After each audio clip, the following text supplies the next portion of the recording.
Hello friends, welcome back to your favourite channel study science. आम यही series रे CHSC second year unit 1 रो solid state विषय रे पढ़ुचे।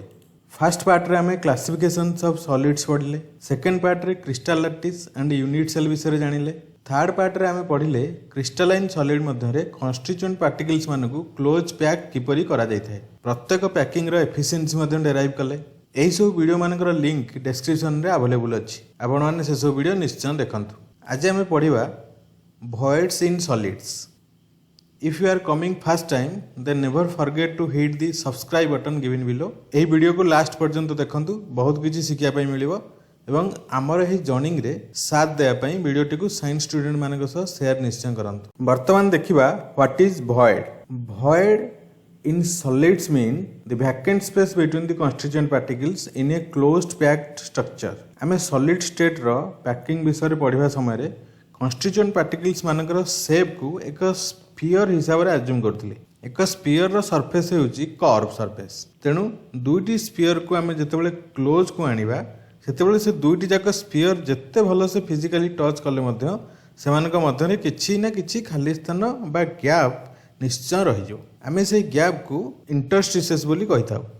क्रिस्टल फॉर्मेशन पई जेतेबेले कन्स्टिट्यूएंट पार्टिकल्स माने क्लोजली पैक होती सेतेबेले 3 डायमेंशनली पार्टिकल्स मानक मध्य रे किछि खाली स्थान सृष्टि हुए, जाको आमे voids बोली कहिथाउ। एई voids केते प्रकार रो एवं एमाने किपरि गठित होइतांती से विषय रे आमे आज आलोचना करिवा को जाउछि। void को आउटिके सरल भाषा रे डिफाइन करले आमे कहि परिबा voids are the unoccupied empty spaces in a unit cell. एक यूनिट सेल मध्य रे जेते अधिक खाली स्थान रहिबो क्रिस्टलाइन सॉलिड्स रो डेंसिटी सेते कम हेबो एवं क्लोज पैकिंग रो एफिशिएंसी मध्य सेति परिमाण रे कम होइजिवो। एटा अति साधारण कथा जा विषय रे हमें आलोचना करि सारछि। Close packing in solids can be generally done in 3 dimensions, but to understand the voids of 3D close packing we should understand the interstices of 2D close packing. Solid रो क्लोज पैकिंग साधारणतः 3 dimension रे थाए, किंतु यही 3D close packing को बुझिया पई आमे प्रथमे 1 डायमेंशनल क्लोज पैकिंग को बुझितिले, तापरे 2 डायमेंशनल पैकिंग को बुझिले, तापरे जाइके हमको 3D अरेंजमेंट ठीक रे बुझा पड़ला। सेही भली आमे 3D voids मान को बुझिया पूर्वरु हमको 2 डायमेंशनल voids बा इंटरस्टिसेस मान को बुझिया निहाती दरकार। आसंतु आपण मान को मु पुनी 2 डायमेंशनल क्लोज पैकिंग आड़ को नै जाउछि। 2 dimensional close packing. 2 dimensional close packing पढ़िया समय रे प्रथमे आमे कोन पढ़थिले स्क्वायर क्लोज पैकिंग। टिके मने पकांतु स्क्वायर क्लोज पैकिंग रे कोन हेउतला, प्रथमे एक 1 dimensional close packed group of sphere को आमे नेउथिले, तापरे ठीक सही परी आउ एक ग्रुप ऑफ स्फीयर को आमे एपरी अरेंज करूथिले जेमिति प्रथम ग्रुप रो जे कोनोसी गोटे स्फीयर द्वितीय ग्रुप रो जे कोनोसी केवल गोटे स्फीयर को टच करथला। से भली आमे इनफाइनाइट ग्रुप ऑफ स्फीयर को अरेंज करथिले। एही परी अरेंजमेंट को आमे स्क्वायर क्लोज पैकिंग कहथिले। वर्तमान आलोचना करिबा एही परी अरेंजमेंट कले स्फीयर मानक मध्य रे जो वैकेंट स्पेस रहि जाउतला तार शेप किपर थिला। तार शेप ऑलमोस्ट एक ठिकरी टाइप रो देखा जाउतला बा ताको आमे कहि परिबा ऑलमोस्ट डायमंड शेप रो गैप थिला। 2 डायमेंशनल क्लोज पैकिंग रो सेकंड अरेंजमेंट थिला हेक्सागोनल क्लोज पैकिंग। एथरे कोन हेउतला सिमिलर टाइप रो आमे 1 dimensionally closed pack group of spheres नेउथिले, ता पाखरे अन्य एक ग्रुप एपरी रखुथिले जेमिति फर्स्ट ग्रुप रो एक स्फीयर सेकंड ग्रुप रो जे कोनोसी दुईटी स्फीयर को टच करिवो। ठीक सेही परी आमे इनफाइनाइट ग्रुप ऑफ स्फीयर्स को अरेंज करी लास्ट रे 2D हेक्सागोनल क्लोज पैकिंग बनौथिले। वर्तमान एही प्रकार पैकिंग रे स्फीयर्स मानक मध्य थिबा गैप को लक्ष्य करिवा। एमानक शेप किपरि ट्रायंगुलर शेप, तेणु एपरी खाली स्थान को आमे ट्रायंगुलर voids बोली मध्य कहि परिवा। किंतु क्रिस्टल लैटिस मध्य रे 3 डायमेंशनल अरेंजमेंट होइथाय, तेणु सेमानकर यूनिट सेल मध्य रे डिफरेंट टाइप रो voids थांती, किंतु एही 3D voids गुडाक वास्तव रे केतोटी 2 डायमेंशनल voids मानकर सम्मिश्रण रे गठित होइथांती। वर्तमान आसंतु एही 3 डायमेंशनल voids मानक विषय रे पूरा डिटेल्स रे जानिबा। voids in 3 dimensional close packing. First one is cubic void। आसंतु जानिबा क्यूबिक void किपरि गठित होइताय। क्यूबिक void पई हमको 8टी स्फीयर दरकार। Out of 8 4 spheres are in same plane. छबि देखंतु 4टी brown colour sphere square closed pack द्वारा अरेंज होइछंती, तापरे 4टी सेम टाइप रो स्क्वायर क्लोज्ड पैक्ड स्फीयर्स आसी रहि गले। ठीक जेमती रेड कलर स्फीयर मानक भली छवि देखंतु जेमती रेड कलर रो स्फीयर माने आसी रहिले सेमती it is just like simple cubic unit cell 2D square close packing रे भॉइड्स रो शेप किपर थिला डायमंड शेप आमे जदि एही सिंपल क्यूबिक यूनिट सेल मध्यरे थिबा 3D भॉइड को ठीक रे ऑब्जर्व करिवा तेबे आमे जानि परिबा जे भॉइड टी 6टी डायमंड शेप रो भॉइड को नै गठित एही अरेंजमेंट को ठीक रे ऑब्जर्व कले आपण जानि परिबे एहार 6टी जाक फेस रे 6टी डायमंड शेप रो 2D भॉइड देखा जाउचंती एही प्रकार 6टी जाक भॉइड को नै सेंटर रे एक बड़ खाली स्थान गठित होउची जाको हमें क्यूबिक भॉइड बोली कहूचे होप आपण माने पूर्वरु आलोचना करा जायथिबा 2D डायमंड शेप भॉइड सह ए क्यूबिक भॉइड को रिलेट करि पारुथिबे वर्तमान आसंतु गोटे कथा भाबिबा जदि कोनसे एक पार्टिकल एही क्यूबिक भॉइड मध्यरे रहिला तबे कोन हेबो फर्स्ट केस सेही पार्टिकल रो कोऑर्डिनेशन नंबर केते हेबो 8 कारण क्यूबिक भॉइड 8टी स्फीयर्स मानकु नै गठित बा एक क्लोज पैकिंग रे 8टी स्फीयर्स मानक मध्यरे थिबा गैप बा खाली स्थान को आमे क्यूबिक भॉइड कहिथाउ तेनु एही भॉइड मध्यरे जदि आमे एक पार्टिकल बा स्फीयर्स को प्लेस करिवा तेबे से 8टी स्फीयर्स फिजिकली टच हेबो so it's coordination number will be 8 किंतु एही क्यूबिक भॉइड मध्यरे एक पार्टिकल को प्लेस करिवा पई एक कंडीशन अछि थरे भावंतु आमे एही भॉइड मध्यरे जेते बड़ा चाहिबा सेते बड़ा पार्टिकल को प्लेस करि परिबा कि ना नॉट पॉसिबल आमे से भॉइड रो आकार सह समान बा ताठारु कम साइज रो एक स्फीयर को सेटार प्लेस करि परिबा वर्तमान प्रश्न आसला जे आमे जानिबा केमिति मिनिमम केते साइज रो स्फीयर हेले आमे सेठी प्लेस करि परिबा बा क्यूबिक भॉइड मध्यरे प्लेस हेबा पई एक स्फीयर रो साइज केते भितरे हेबा दरकार सेटा केम जानिबा सेति पई आमे गोटे टर्म यूज करू रेडियस रेशियो रु आमको जना पड़ जाए जे केते बड़ स्फीयर से भॉइड भितरे फिट हेई पारिबो radius ratio for cubic void is equal to 0.732051 What is radius ratio? The ratio of the radius of cations to the radius of the anion is known as the radius ratio of the ionic solid. Actually हुए कौन ना ionic solids मानकर arrangement विषय रे हमें जेतेबेले पढ़िबा सेतेबेले आपण माने जानि परिबे एक क्रिस्टल लैटिस रो स्ट्रक्चर साधारणतः आनायन माने गठन करथांती माने मोस्ट केस रे आनायन गठन करथांती एवं काटायन माने एही स्ट्रक्चर मध्यरे थिबा भॉइड को ऑक्युपाई करी रहिथांती आगो को हमें डिटेल्स रे एसो विषय रे पढ़िबा डोंट वरी वर्तमान पई हमें एतिकी भाबी नेबा रेडियस रेशियो माने हेउची भॉइड मध्यरे प्लेस हेउथिबा स्फीयर सह भॉइड क्रिएट करूथिबा स्फीयर मानकर रेडियस मध्यरे थिबा अनुपात बुझिला एही केस रे आमे 8टी आइडेंटिकल स्फीयर नेउछे एवं सेमानक मध्यरे थिबा खाली स्थान को क्यूबिक भॉइड कहउछे क्यूबिक भॉइड गठन करिया पई दरकार हेउथिबा 8टी स्फीयर मानकर रेडियस समान जेहेतु 8टी जाक स्फीयर आइडेंटिकल मनकर सेमानक रेडियस को आमे r1 नेबा एवं एही 8टी स्फीयर्स मानक द्वारा गठित भॉइड मध्यरे आमे एक 9th स्फीयर प्लेस करिवा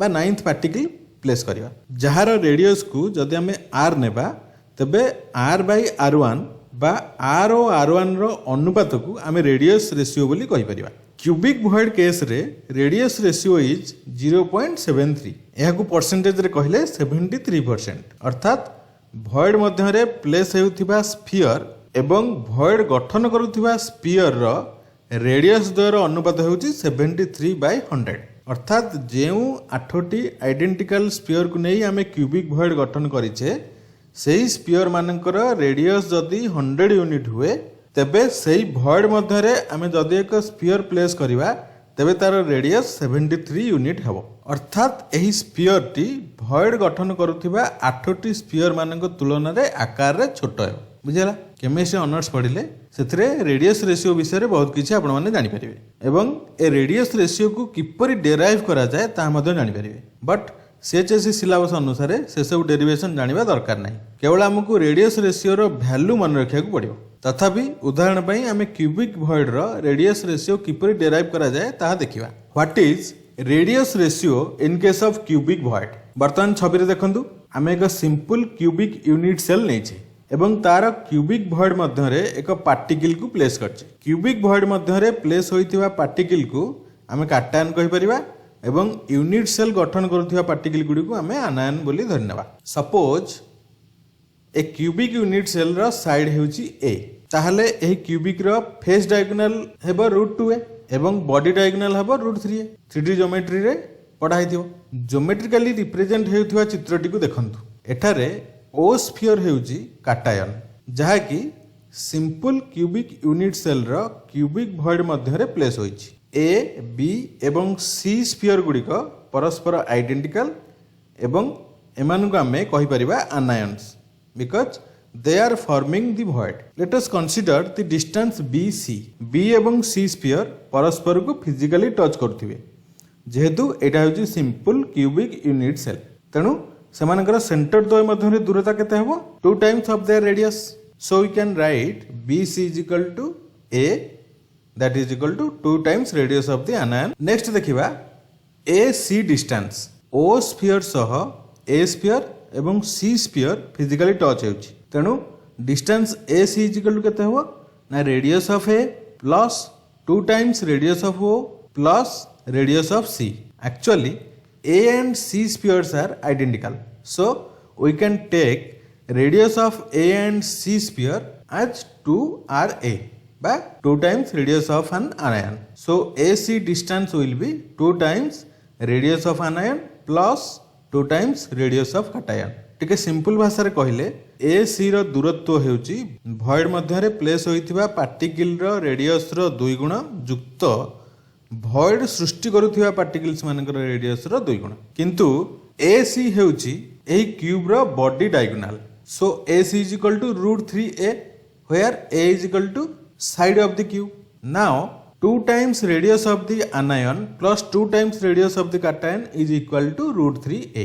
2 common नहीं गले, 2 whole into RA plus RC is equal to √3a. किंतु हमें ऊपर बाहर गले a is equal to 2 times radius of the anion, that is 2RA, a is equal to 2RA.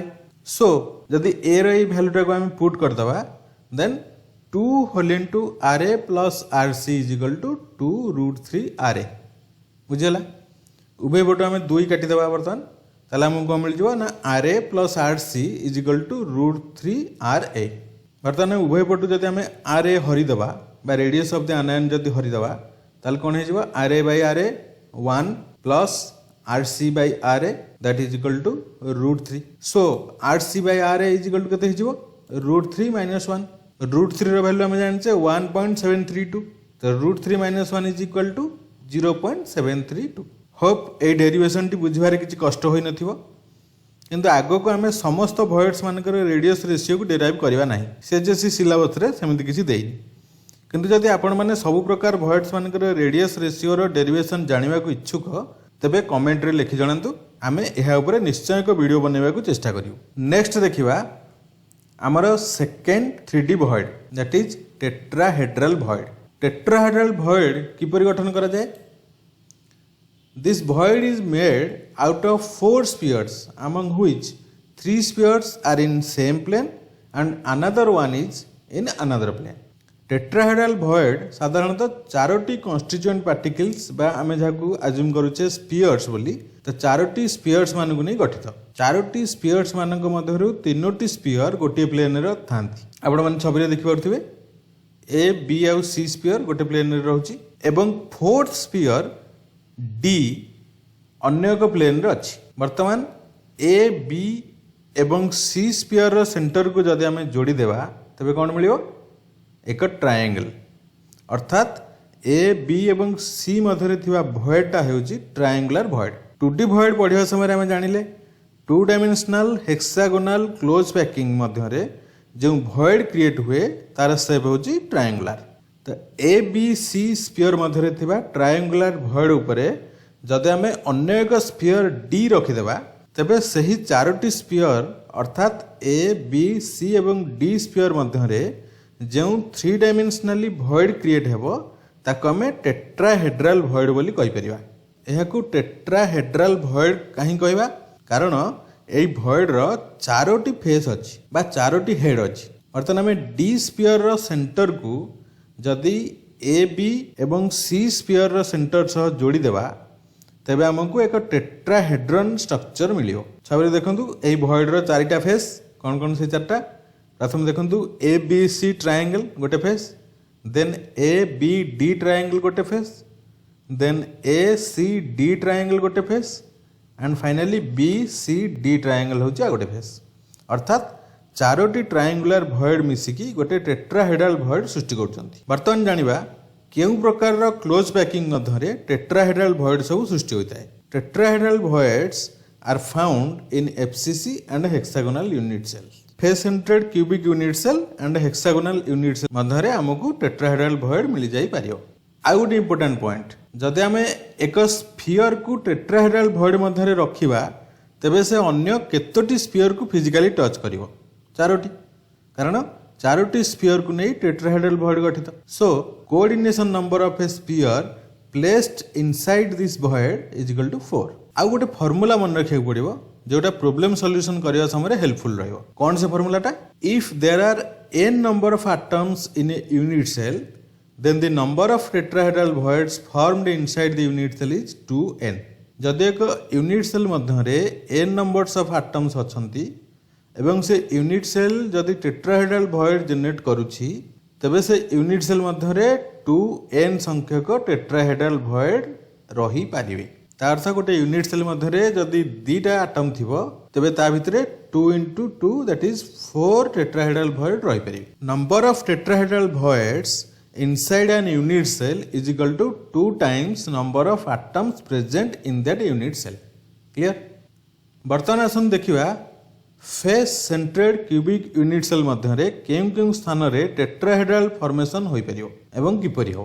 छवि देखंतु A B C D P Q R S होची गोटे face centred cubic unit cell. A B C D face रो centre रे एक sphere रहइबो। जेहेतु एटा face सेंट्रेड unit cell तेणु कर यार सब कॉर्नर रे गोटे गोटे स्फीयर थिबे एवं सब फेस रो सेंटर रे गोटे गोटे स्फीयर थिबे बा पार्टिकल थिबे। तो प्रथम आमे नै गेले A B C D face रो सेंटर रे गोटे स्फीयर, देन देखंतु B C R Q face रो सेंटर रे एक स्फीयर रहइबो। नेक्स्ट देखंतु ए बी क्यू पी पछर जो फेसटा अछि तार सेंटर रे गोटे स्फीयर थिबो। ए तीनोटी जाक स्फीयर रो सेंटर को जदि हम जोड़ी देबा हमको एक ट्रायंगल मिल जो। अर्थात एफसीसी क्लोज पैकिंग रे आमे जदि अज्यूम करिबा ए तीनोटी जाक स्फीयर गोटे प्लेन रे अछंती तबे सेमाने परस्पर मध्य रे एक ट्रायंगुलर भॉइड क्रिएट करिवे। नेक्स्ट देखंतु बी कॉर्नर रे थिबा स्फीयर, बी कॉर्नर रे जो स्फीयर टी थिबो ताहा एही तीनोटी फेस सेंट्रेड स्फीयर मध्य रे थिबा ट्रायंगुलर भॉइड ऊपर प्लेस हो। फल रे सेठरे हमको एक टेट्राहेड्रल भॉइड मिलियो। आपण माने छवि रे देखि पारथिबे चारोटी जाक स्फीयर रो सेंटर को जॉइन कले हमको गोटे टेट्राहेड्रन मिलुची। तेणु ए चारोटी स्फीयर मिसी करी एक टेट्राहेड्रल भॉइड सृष्टि करिवे। नेक्स्ट छवि रे देखंतु एक ग्रीन कलर रो स्फीयर। ग्रीन कलर स्फीयर टा कोन? That is centre of the tetrahedral void formed by other 4 spheres. छवि रे दिया जाइथिबा टेट्राहेड्रल भॉइड मध्य रे आमे जदि एक स्फीयर रखिबा तेबे तार पोजीशन ग्रीन कलर रो स्फीयर रो पोजीशन सह समान हेबो। नेक्स्ट देखिबा आउ कोठी टेट्राहेड्रल भॉइड फॉर्मेशन हेबार संभावना अछि। वर्तमान देखंतु C D S R face रो सेंटर रे सेटर गोटे स्फीयर रहइबो। Next one is A D S P face रो सेंटर रे गोटे स्फीयर थिबो। Next one is P Q R S face रो सेंटर रे एक स्फीयर थिबो। एही तीनोटी जाक स्फीयर गोटे प्लेन रे अछंती एवं एक ट्रायंगुलर भॉइड क्रिएट करछंती। सेही ट्रायंगुलर भॉइड ऊपर जदि हमें एस कॉर्नर रे थिबा स्फीयर को प्लेस कर दबा तबे हम गोटे टेट्राहेड्रल भॉइड मिल जिवो। पुणी थरे एही टेट्राहेड्रल भॉइड मध्य थिबा ग्रीन कलर रो स्फीयर को देखंतु सेटा होची टेट्राहेड्रल भॉइड रो सेंटर। वर्तमान हमें दुईटी जाक ग्रीन कलर स्फीयर को जोड़ी देले हमको कौन मिलला? एक बॉडी डायगोनाल। अर्थात आमे जो टेट्राहेड्रल भॉइड दुईटी क्रिएट करथिले तार सेंटर क्यूबिक यूनिट सेल रो बॉडी डायगोनाल ऊपर लाई करछि। सो आमे एही कंक्लूजन रे पहुंचले जे there are 2 tetrahedral voids in each body diagonal of FCC. Face centred cubic unit cell रो प्रत्येक बॉडी डायगोनाल ऊपर दुईटी टेट्राहेड्रल भॉइड क्रिएट हेउचंती। गोटे क्यूबिक यूनिट सेल रो केतोटी बॉडी डायगोनाल थाए? 4टी। छवि देखंतु बी एस गोटे बॉडी डायगोनाल, सेही परी डी क्यू गोटे बॉडी डायगोनाल, ए आर गोटे बॉडी डायगोनाल एवं सी पी मध्य गोटे बॉडी डायगोनाल। टोटाल आमर 4टी बॉडी डायगोनाल रे 4 गुणन 2 दैट इज इक्वल टू 8टी टेट्राहेड्रल भॉइड रही परिबे। नेक्स्ट आम आउ गोटे गुरुत्वपूर्ण आस्पेक्ट विषय रे आलोचना करिवा। जदि एक क्यूब रो गोटे साइड को आमे ए बोली धरि नेबा तेबे तार बॉडी डायगोनाल केते हबो √3a। छबि देखंतु रेड कलर रो स्फीयर होची सेंटर ऑफ द क्यूब। एठारे BS रो लेंथ होची √3a। रेड कलर स्फीयर रो सेंटर रु बी कॉर्नर रे थिवा स्फीयर रो सेंटर केते हबो तार अधा that is √3a/2। Tetrahedral void रो सेंटर यूनिट सेल रो बॉडी सेंटर रे थिवा स्फीयर एवं कॉर्नर रे थिवा स्फीयर रो ठीक मजामजी तैयारी हुए। तेणु टेट्राहेड्रल भॉइड रो सेंटर रु कॉर्नर स्फीयर रो सेंटर मध्य रे थिवा डिस्टेंस केते हबो √3a/2 रो तार अधा दैट इज √3a/4। एठारे कॉर्नर रे थिवा स्फीयर टी भॉइड सृष्टि करूची। तेणु आमे जदि ताकू आनायन बोली धरि नेबा ग्रीन कलर रो स्फीयर भॉइड मध्य रे प्लेस होइथिबारु ताकू आमे काटायन बोली भाई परिबा। कारण most of the ionic solid रो अरेंजमेंट रे आनायन माने मिसी लैटिस गठन करंती एवं काटायन माने से लैटिस रो भॉइड मध्य रे प्लेस हुअंती, जहा कि आमे आगो को खूब भलो भाबरे जानिबा। वर्तमान आमे कोन जानले ग्रीन कलर रो स्फीयर रो सेंटर एवं कॉर्नर रे थिवा स्फीयर रो सेंटर मध्य रे थिवा डिस्टेंस इज √3a/4।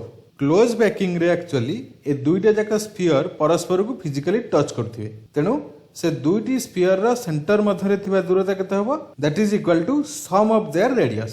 से दुईटी जाक स्फीयर मध्यरु गोटे आनायन एवं गोटे काटायन।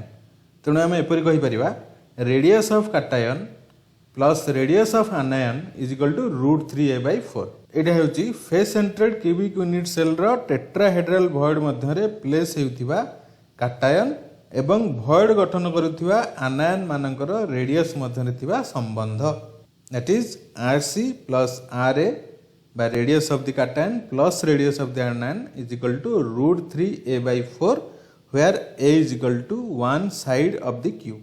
ए फॉर्मूला टी को मन रखि दियंतु प्रॉब्लम सॉल्यूशन पई एटा बहुत हेल्पफुल रहयो। एही रिलेशन को बेस करी आमे रेडियस रेशियो काढी परिबा। टेट्राहेड्रल भॉइड पई मिनिमम रेडियस रेशियो इज 0.225 अर्थात एक टेट्राहेड्रल भॉइड मध्य रे प्लेस होइतिबा स्फीयर भॉइड गठन करुथिबा स्फीयर रो 22.5%। ता अर्थ एही केस रे साधारणतः काटायन गुडी को आनायन तुलना रे खूब छोट होइतांती। माने आनायन टा जदी 100% हैला काटायन टा हो 22.5% माने ता 4 भाग रु भी कम। Third and last one is octahedral भॉइड।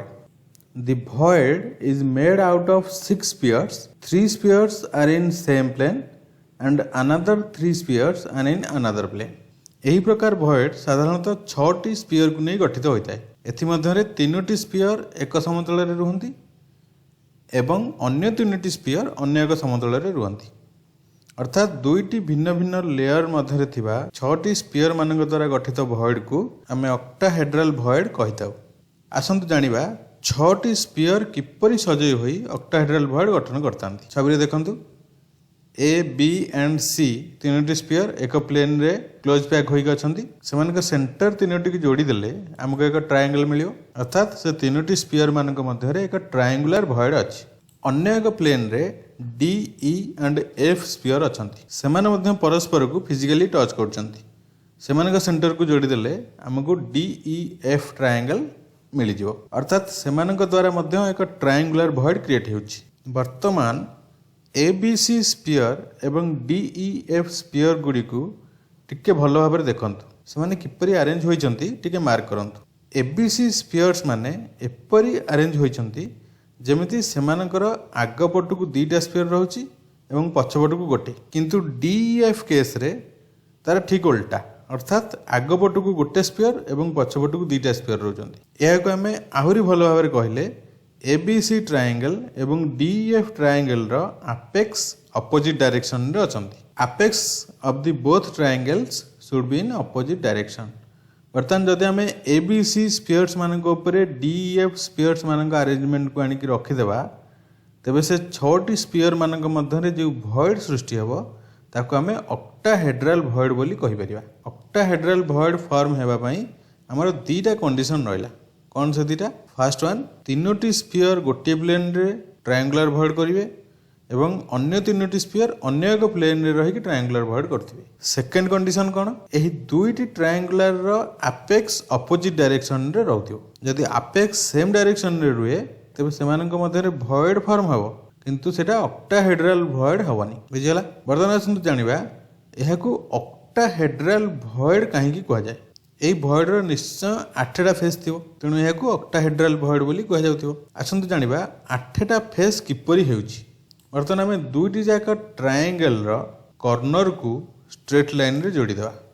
वर्तमान देखंतु आपनक ऑक्टाहेड्रन विजिबल हेउची, जहा 8टी ट्रायंगुलर भॉइड को नै गठित बा जहार 8टी ट्रायंगुलर फेस अछि। कोन से 8टा फेस आसंतु फाइंड आउट करिबा। प्रथमे ABC triangle, second DEF triangle, third DBC triangle, fourth EBA triangle, fifth FAC triangle, sixth BDE triangle, seventh CDF triangle and eighth one is AEF triangle. एहीपरि 8टी triangle मिसी एक ऑक्टाहेड्रन गठन करुथिबार देखिबाकू मिलुछि। एही 8टी triangle को आमे 8टी फेस बोली धरि नेले एही प्रकार भॉइड को आमे ऑक्टाहेड्रल भॉइड कहि परिबा। एही ऑक्टाहेड्रल भॉइड को आमे अन्य एक पर्सपेक्टिव रु मध्य रिप्रेजेंट करि परिबा। वर्तमान टिके विजुअलाइज करिया चेष्टा करंतु। आमे एबीसी ग्रुप ऑफ स्फीयर्स उपरे डीईएफ ग्रुप्स ऑफ स्फीयर रखले एवं ए टोटल 3D अरेंजमेंट को आमे फ्रंट रु न देखिकी टॉप रु देखिबा। आमे एठी कोन देखुचे अरेंजमेंट रो फ्रंट व्यू देखुचे। भाबंतु एही अरेंजमेंट को आमे टिके ऊपर देखिबा बा एही अरेंजमेंट को आमे टिके ऊपर को टर्न कर देबा। चल आमे कोन पाइबा, बीसीईएफ चारिटा जाक स्फीयर गोटे प्लेन रे अछंती, माने टॉप व्यू रु देखले हमकु एमति लागियो एवं सेमानक मध्य रे एक डायमंड शेप रो भॉइड क्रिएट हेउची। 2D स्क्वायर क्लोज पैकिंग करबा समय जेपरि भॉइड क्रिएट हेउतला ठीक सेही परि एवं आमे पाइबा सेही डायमंड शेप रो भॉइड रो ऊपर पटे गोटे स्फीयर प्लेस होईची, दैट इज डी स्फीयर एवं एही भॉइड रो तळे पटे मध्ये गोटे स्फीयर प्लेस होईची, दैट इज ए स्फीयर। जदि आमे बीसीईएफ स्फीयर रो सेंटर को जोड़ी देबा तेबे हमको एक स्क्वायर मिलिबो। अर्थात बीसीईएफ स्फीयर किपरि पैक होइचंती 2D स्क्वायर क्लोज पैकिंग। वर्तमान जदि आमे डी स्फीयर रो सेंटर सह बीसीईएफ को जोड़ी देबा एवं ए स्फीयर रो सेंटर सह बीसीईएफ को जोड़ी देबा तेबे हमको एक ऑक्टाहेड्रन मिली जो। छबिरे आपण माने देखि परथिबे प्रथम चित्र रे जे ऑक्टाहेड्रन फॉर्म होईची, द्वितीय चित्र रे मध्ये ठीक सेही ऑक्टाहेड्रन हेची। Same 8 faces in both picture, किंतु दीटा जाक छवि रे व्यू टिके अलगा।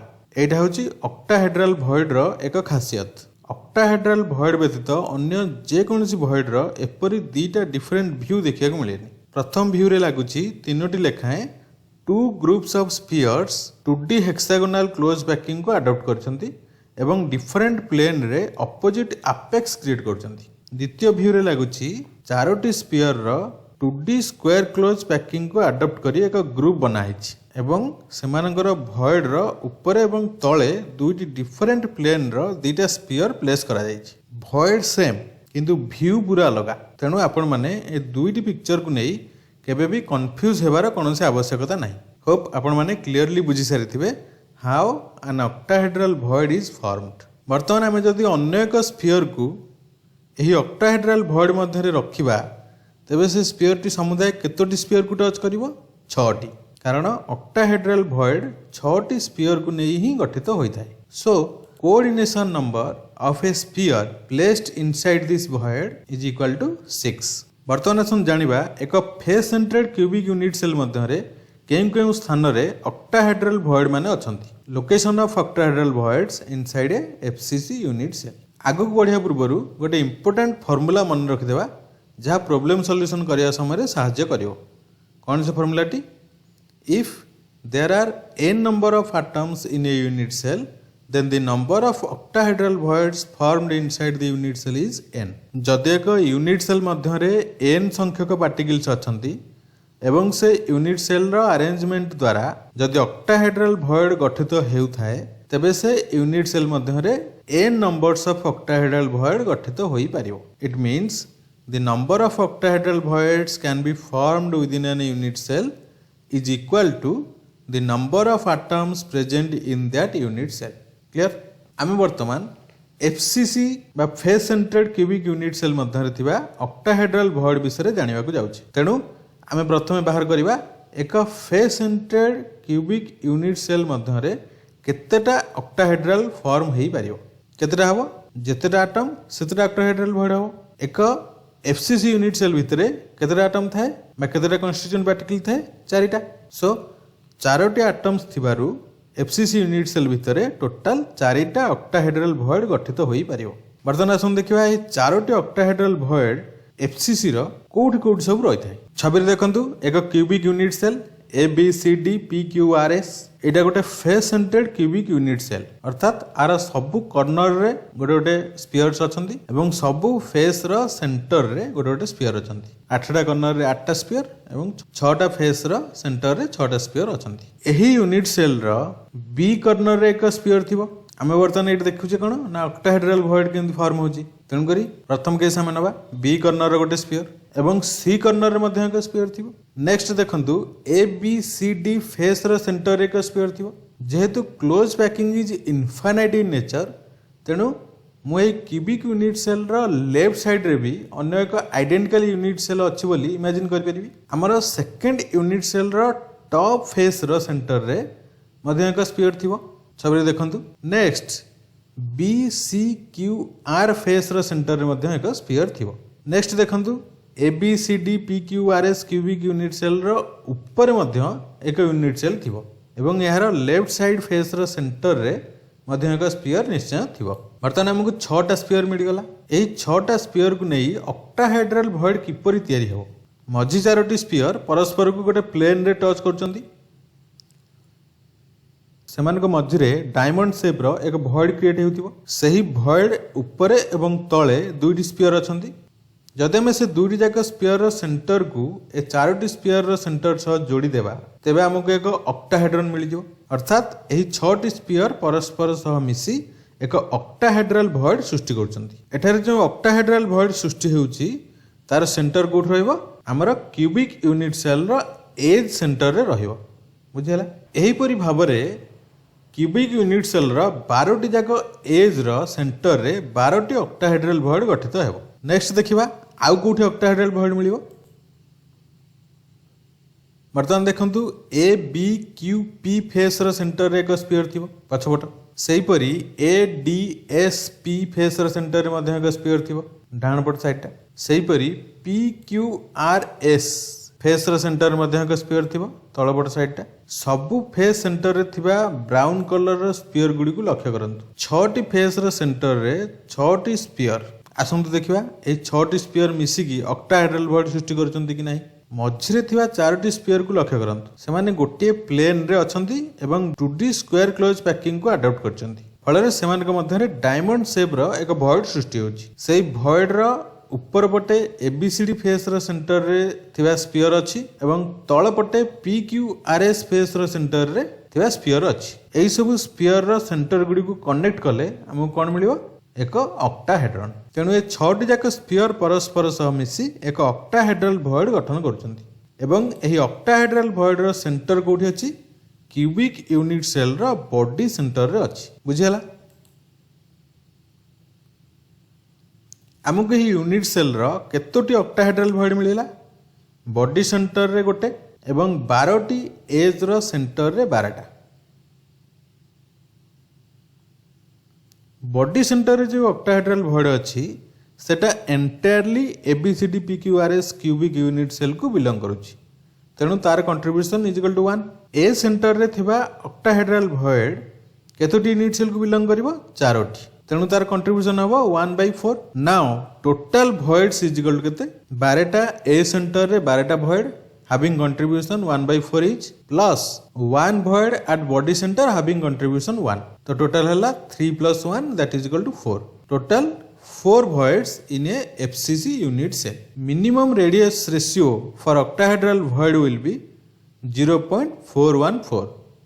यार डेरिवेशन आपण माने हायर स्टडी कले जानि परिबे। वर्तमान खाली मन रखिबा radius ratio for octahedral void is 0.414।